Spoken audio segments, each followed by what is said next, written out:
Assalamualaikum warahmatullahi wabarakatuh. Selamat datang kembali di channel Aksara Islam. Sahabat beriman, sedekah merupakan salah satu kewajiban seorang muslim yang telah memiliki harta yang lebih. Sedekah adalah hak Allah berupa harta yang diberikan oleh seseorang yang kaya kepada yang berhak menerimanya, yaitu para fakir miskin. Namun, tak jarang manusia yang diberikan rejeki lebih terkadang justru malah merasa sombong dan lupa bahwa semua yang didapatnya hanyalah sebuah titipan dari Allah Subhanahu wa Ta'ala. Sehingga orang-orang yang lupa tersebut menjadi lalai akan hak dan kewajibannya untuk bersedekah. Terkadang ada pula orang-orang yang ahli dalam bersedekah, namun bukan menjadi kebaikan untuknya, tapi malah mendapatkan laknat dari Allah Subhanahu wa Ta'ala dan akan dilempari oleh malaikat ke dalam neraka. Berikut ini ada 5 kesalahan dalam bersedekah yang menyebabkan masuk ke dalam neraka. 1. Mencari pujian dari orang lain. Hal ini masih banyak ditemukan pada masyarakat, yakni bersedekah dengan niat pamrih kepada orang lain. Rasulullah Shallallahu Alaihi Wasallam bersabda, berikutnya yang diadili adalah orang yang diberi kelapangan rejeki dan berbagai macam harta benda, diperlihatkan kepadanya kenikmatan-kenikmatan yang telah diterimanya, ia pun mengakuinya. Allah Subhanahu wa Ta'ala bertanya, apa yang engkau telah lakukan dengan nikmat-nikmat itu? Dia menjawab, aku tidak pernah meninggalkan sedekah dan infak pada jalan yang engkau cintai. Aku melakukannya semata-mata karena engkau.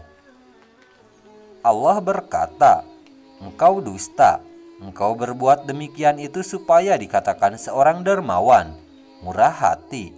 Dan memang yang begitulah yang dikatakan tentang dirimu. Kemudian diperintahkan malaikat agar menyeretnya dan melemparkannya ke dalam neraka. Hadis riwayat Muslim. Dari hadis tersebut sudah jelas orang-orang yang bersedekah hanya untuk mendapat pujian, bukan mencari ridho Allah, maka akan diseret dan dilempar malaikat ke dalam neraka. 2. Menunda sedekah. Nikmat sehat dan kelapangan rejeki merupakan salah satu nikmat yang sering dilalaikan. Dari nikmat sehat inilah manusia bisa mencari rejeki yang sudah disediakan Allah Subhanahu wa Ta'ala. Ketika manusia sudah mendapatkan rejeki, terkadang menunda atau bahkan lalai untuk bersedekah. Disadari atau tidak, rejeki yang diperoleh adalah hak dari orang-orang yang kurang mampu yang harus diberikan sedekah. Jika menunda sedekah yang akan diberikan, maka Allah juga akan menunda rejeki yang akan diberikan.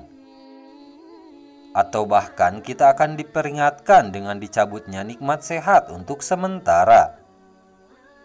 Diriwayatkan seseorang bertanya kepada Rasulullah Shallallahu Alaihi Wasallam, sedekah apakah yang paling afdol? Rasulullah Shallallahu Alaihi Wasallam menjawab, engkau sedekah ketika masih dalam keadaan sehat lagi kaya, sangat ingin menjadi kaya dan khawatir miskin. Jangan kau tunda hingga ruh sudah sampai di kerongkongan baru berpesan untuk si fulan sekian dan untuk si fulan sekian. Padahal harta itu sudah menjadi hak si fulan. Hadis riwayat Bukhari. Sangat dianjurkan bahwa untuk mengeluarkan sedekah di saat tubuh masih sehat dan kebutuhan sudah tercukupi. 3. Sedekah dari orang terdekat terlebih dulu. Dalam surah Al-Baqarah ayat 215, Allah berfirman yang artinya, mereka bertanya tentang apa yang mereka nafkahkan. Jawablah apa saja harta yang kamu nafkahkan. Hendaklah diberikan kepada ibu bapa, kaum kerabat, anak-anak yatim, orang-orang miskin dan orang-orang yang sedang dalam perjalanan. Dan apa saja kebaikan yang kamu buat, maka sesungguhnya Allah Maha mengetahuinya. Dari keterangan ayat di atas, jelas bahwa tidak perlu jauh-jauh dan bingung untuk mencari siapa yang berhak untuk diberikan sedekah. Sedekah yang paling utama adalah kepada orang tua terlebih dahulu, lalu kemudian saudara atau kerabat. Barulah selanjutnya bersedekah kepada anak yatim, orang miskin, dan orang yang sedang dalam perjalanan atau musafir dan seterusnya. Sedekah kepada orang tua, kerabat, insya Allah mendapat pahala berlipat, yakni pahala sedekah dan pahala silaturahmi. 4. Perhitungan dalam sedekah. Dalam bersedekah sebaiknya tidak berlebihan, namun juga tidak pelit atau kikir. Saat bersedekah tidak perlu dihitung-hitung apalagi sampai meresahkan hati. Bersedekah sesuai dengan kemampuan, tidak dipaksakan harus bersedekah dengan jumlah banyak apabila belum mampu. Rasulullah Shallallahu Alaihi Wasallam bersabda, "Bersedekahlah kamu dan jangan dihitung-hitung, karena Allah akan menghitung-hitung pula pemberiannya kepadamu. Dan jangan kikir, karena Allah akan kikir pula kepadamu." Hadis riwayat Muslim. 5. Mengungkit sedekah. Salah satu keburukan orang yang bersedekah adalah mengungkit kembali kebaikan bersedekahnya, merasa berjasa atas pemberiannya yang dilakukan kepada orang lain.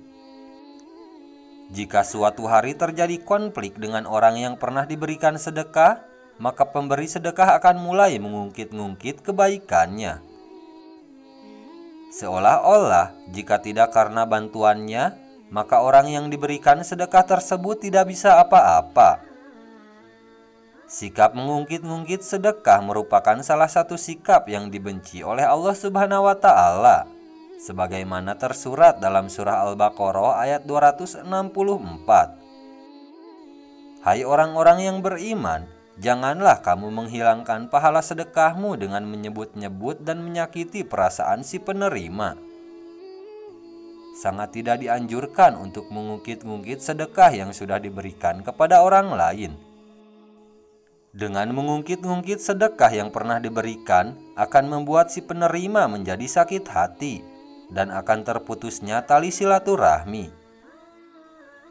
Siapapun memutus tali silaturahmi kepada sesama, Allah juga akan mempersulitnya dalam mendapatkan rezeki.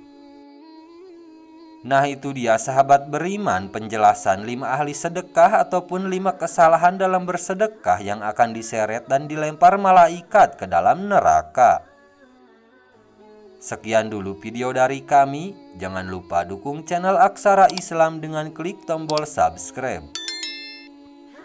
Assalamualaikum warahmatullahi wabarakatuh.